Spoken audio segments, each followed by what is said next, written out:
SC ఎస్టీలకు సంబంధించిన atrocity కేసులను త్వరితగతిన పరిష్కరించాలని రాష్ట్ర SC ST commission chairman Bakki Venkataiah కోరారు. నిజామాబాద్ కలెక్టరేట్లో collector Rajiv Gandhi Hanumanthu, police commissioner కల్మేశ్వర్ల ఆధ్వర్యంలో అట్రాసిటీ కేసులలో పురోగతి, ఎస్సీ ఎస్టీలు ఎదుర్కొంటున్న సమస్యలపై సమీక్ష నిర్వహించారు. ఆయా సమస్యలపై బాధితుల నుండి విజ్ఞాపనలు స్వీకరించారు. ఈ సందర్భంగా కమిషన్ చైర్మన్ బక్కి వెంకటయ్య మాట్లాడుతూ జిల్లాలో పెండింగ్లో ఉన్న ఎస్సీ ఎస్టీ అట్రాసిటీ కేసులను త్వరితగతిన పరిష్కరించేందుకు చొరవ చూపాలన్నారు.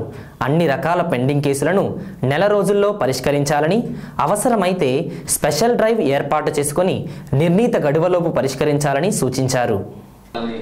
నేను కూడా మాట్లాడితే వచ్చినందుకు వారికి, మిగతా వేదికపైనటువంటి సబ్ కలెక్టర్ గారు, మిగతా అందరికీ కూడా నా యొక్క ధన్యవాదాలు. ముఖ్యంగా ఈ కార్యక్రమంలో పాల్గొన్నటువంటి ఇతర జిల్లా అధికారులు, డిఎస్ మెంబర్స్, దళిత సంఘాల నాయకులు, బీజేపీ బాంబ్సెట్ నాయకులు, అంబేద్కర్ సంఘ నాయకులు, ఎంఆర్పిఎస్ నాయకులు అందరికి కూడా నా యొక్క జయభీములు, నమస్కారం. ముఖ్యంగా మనం ఇక్కడ కొన్ని సమస్యల మీద మనం క్లారిఫై చేసుకోవాలి.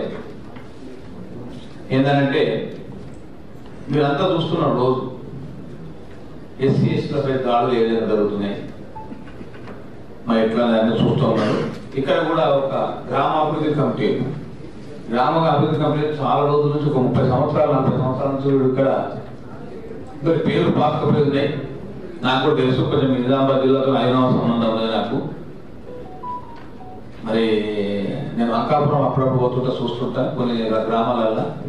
నిన్నే అంకాపురం నేను ఒక యోగాసనం మంచిగా ఉందని రిలీజ్ చేసిన పోయే ముందు సర్పంచ్ కన్నా పవర్ఫుల్ కనబడతాయి గ్రామాభివృద్ధి కమిటీ. వాళ్ళ బడ్జెట్, వాళ్ళ లెక్క అన్ని ఉంటాయి ఇలా. కానీ ఏదైనా నేను సిపి గారిని నేను కలెక్టర్ గారిని ఆదేశిస్తున్నా ఏంటంటే ఎవరైనా చట్టం చేతిలో తీసుకునే వీల్లేదు. గ్రామాభివృద్ధి కమిటీలు కావచ్చు, ఇంకేదైనా కావచ్చు, ఎవరైనా చట్ట పరిధిలో పనిచేయాలి.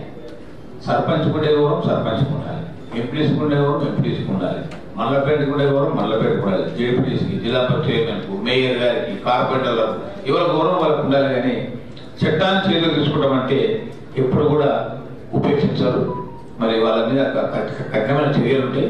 మీరు స్పెసిఫిక్గా ఇప్పుడు జనరల్గా చెప్పి ఊరుకుంటే కాదు సమస్య పరిష్కారం. మన అంబేద్కర్ ఏం చెప్పింది మనకు? సమీకరించు, పోరాడు, బోధించు. మనం ప్రశ్నించినప్పుడే మన సమస్యలు పరిష్కారం అయింది. మనం ప్రశ్నించకపోతే అందరూ కూడా మనను బాధ్యతలు పడతారు. కాబట్టి మీరు ఎక్కడ స్పెసిఫిక్గా విలేజ్, ఎక్కడ సమస్య మీద నాకు కాంప్లైంట్ ఇవ్వండి. తప్పకుండా నేను సిపి గారికి నోటీస్ పంపుతా, కలెక్టర్ గారికి నోటీస్ పంపుతా. తప్పకుండా అవసరం అనుకుంటే వాళ్ళను హియరింగ్ పెట్టి ఎస్సీ ఎస్టీ కమిషన్ కూడా పిలిపిస్తాయి.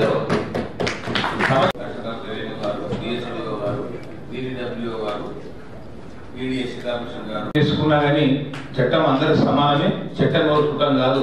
మరి ఆ విధంగా మనం ముందుకోవాలని చెప్పి నేను మీ అందరినీ కోరుతా ఉన్నా. మరి ఈ మధ్యకాలంలో నేను ఇక్కడ ఏసీపీలో, మన ఆర్డీఓలో అందరూ ఏసీపీలకు నేను మన సిపి గారికి నేను విజ్ఞప్తి చేస్తున్నా ఈ విషయంలో. ఎందుకంటే మీరందరూ కూడా ఎస్సీ ఎస్టీ యాక్ట్లో పార్ట్ 1C యాక్ట్ కింద మీరందరూ స్టేషన్ పిలుస్తూ ఉన్నారు.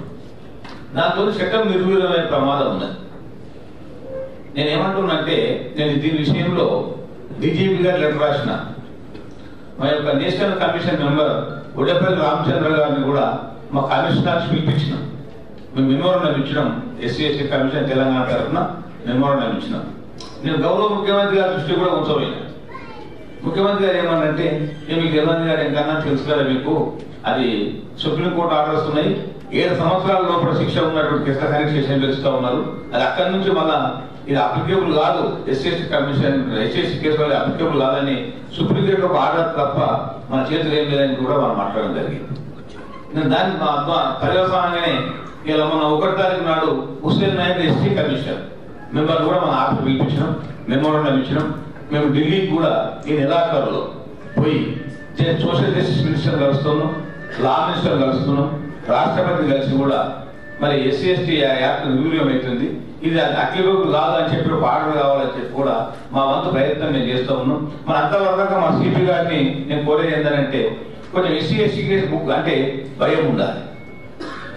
ఎస్సీ కేసు అంటే మేము మన ఎస్సీ తిట్టినా ఏం కాదు, మనం పోలీస్ స్టేషన్లో పోవచ్చు, స్టేషన్ మీద తెచ్చుకోవచ్చు అనేటువంటి పరిస్థితి వస్తూ ఉన్నది. మరి అటువంటి వ్యక్తులు ఎటువంటి వాళ్ళు, వాళ్ళ బ్యాక్గ్రౌండ్ ఏంది, వాళ్ళ నేర చరిత్ర ఏంది, ఇది గతంలో తప్పులు కేసులు ఉన్నాయా లేదని చూసి మరి అటువంటి కేసులు మా సీరియస్ ఉన్న కేసులు తప్పకుండా కోర్టుకే పంపి మరి కోర్టు ద్వారానే బెయిల్ వాళ్ళు జైలు పోయేటట్టు విధంగా కొంచెం మీరు కూడా ప్రిపేర్ చేస్తే బాగుంటుంది అని చెప్పి నేను సిపి గారిని కోరుతా ఉన్నా. ఎందుకంటే ఈ మధ్యకాలంలో మరి పోలీస్ స్టేషన్లో కూడా కొన్ని హరాస్మెంట్ జరుగుతున్నాయి. మరి మనంతా ప్రజాప్రభుత్వం, మరి ప్రజాప్రభుత్వంలో మరి ఫ్రెండ్లీ పోలీసింగ్ విధానం ఉండాలి. మరి స్టేషన్ చేసినటువంటి మా కస్టమర్ను కొంచెం మర్యాదగా మాట్లాడితే, ఫ్రెండ్లీ పోలీస్ ద్వారా మాట్లాడితే సగం బాధ నివారణ అయిపోతుంది క్యాండిడేట్. ఇప్పుడు ఏదో జరుగుతుంది, మాకు నన్ను కొట్టిండు, నాకు అన్యాయం జరిగిందని చెప్పి పోలీస్ స్టేషన్కి వస్తాడు. అప్పుడు వాళ్ళకి కొంచెం మర్యాదతో మనం మంచి మర్యాద ఇస్తే మాత్రం బాగుంటుందని చెప్పి నేను గౌరవ ఏసీపీలకు, మా సిపి గారికి వాళ్ళ క్రైమ్ మీటింగ్ ఉంటాయి, నేను కోరుతా ఉన్నా. మీ క్రైమ్ మీటింగ్ లో చెప్పండి. మీరు చూసిండ్రు 3rd డిగ్రీ ప్రయోగిస్తే అక్కడ వెంటనే అక్కడనే మేము పోయి ఆ షాదనగర్ నుంచే మరి ప్రభుత్వ సలహాదారు వేమ నరేంద్ర రెడ్డి గారితో మాట్లాడి మరి అక్కడ ముఖ్యమంత్రి గారు అమెరికాలో ఉంటే కూడా మరి మెసేజ్ పెట్టి మరి అక్కడ 24 గంటలల్లో వాళ్ళని సస్పెండ్ చేయించడం కూడా జరిగింది. మరి నేను ఏమంటున్నట్టే మా సిపి గారు, కలెక్టర్ గారు, మన ఏసీపీలు, మన జిల్లా యంత్రాంగం అంతా మన బయట టాక్ ఏముందనంటే మంచి టాలెంట్ పర్సన్ సిపి గారికి ఉన్నారు. మరి మంచి కలెక్టర్, మంచి అడ్మినిస్ట్రేటర్ కలెక్టర్ మంచిగా ఉండని చెప్పి బయట మెసేజ్, మరి ఆ గుడ్ మెసేజ్ ఉండాలంటే మరి మార్క్స్ కమిషన్ కూడా మరి వాళ్ళు సహకరించారు. ఎందుకంటే రేపు ఏదైనా కేసు అయింది అనుకో, అప్పుడు ఏమవుతుంది, ఎంత మంచి వ్యక్తి అయినా సిపి గారి మీద పోరాటం చేయాలి. మా వాళ్ళకి ఎట్లా అన్యాయం జరిగిందని చెప్పి ఎంత మంచి కలెక్టర్ అయినా కలెక్టర్ మీద పోరాటం చేయాలి. అవకాశం మాకు రాకుండా ఉండాలంటే అటువంటి జరగకుండా ఉంటే నేను మంచిదని చెప్పి నేను కోరుకుంటా ఉన్నా. నేను ఇవాళ కూడా మన బాసర అమ్మవారి దగ్గర కోరుకున్న ఈ ఎస్సీ ఎస్టీపై దాడులు జరగద్దు, అమ్మవారు జరగద్దని, మా వాళ్ళకు కూడా మంచిగా స్వేచ్ఛాయుత వాతావరణంలో బతికే విధంగా అవకాశం కల్పిత అమ్మవారిని కూడా అమ్మవారిని మేము కోరుకోవడం జరిగింది. నేను ముఖ్యంగా ఏంటంటే ఇలా అట్రాసిటీ కేసుల విషయంలో కానీ ఇంకేమైనా మా ఎస్సీ ఎస్టీ ఉద్యోగులకు మరి ప్రమోషన్ల విషయంలో రూరల్ ఆర్గనైజేషన్ పాటిస్తారా లేదా, రోస్టర్ పాటిస్తారా లేదా, అది కూడా గమనం తీసుకోవాలి. మన అక్కడ అన్యాయం అయితే కూడా ఎస్సీ ఎస్టీ కమిషన్ ఉపయోగించారు. తప్పకుండా మా ఎస్సీ ఎస్టీ ఉద్యోగ తరఫున కూడా మేము పోరాటం చేస్తాం, మేము వాళ్ళకు ఉన్నది అండగా ఉంటామని చెప్పి ఈ సందర్భంగా తెలియజేస్తూ, మరి ఇప్పుడు మనందరం కూడా మా యొక్క గౌరవ సభ్యులు అందరూ గమనించాలి. మరి ఇప్పుడు సమయం ఎక్కువ లేదు. మరి జిల్లా మంత్రులు 6 మంత్రులు ఇక్కడ వచ్చి రివ్యూ మీటింగ్ పెట్టుకునే అవకాశం ఉన్నది కనుక మనందరికీ మాట్లాడే అవకాశం రాలేదు కనుక మరి అన్యాయం భావించకుండా అందరూ సహకరించి మరి మా యొక్క సమస్యలన్నీ కూడా సత్వరం పరిష్కారం చేయాలని చెప్పి నేను కోరుతా ఉన్నా. మరి కలెక్టర్ గారు ఇద్దరికి కూడా మరి అవుట్సోర్సింగ్ ఉద్యోగాల వరకు అవకాశం ఉన్నంత వరకు 2 ఇన్వెస్ట్మెంట్స్ కలెక్టర్ గారు కూడా ఒప్పుకున్నారు. వారికి తప్పకుండా అటువంటి అవకాశం కల్పించాలని చెప్పి నేను కోరుతా ఉన్నా. కలెక్టర్ గారు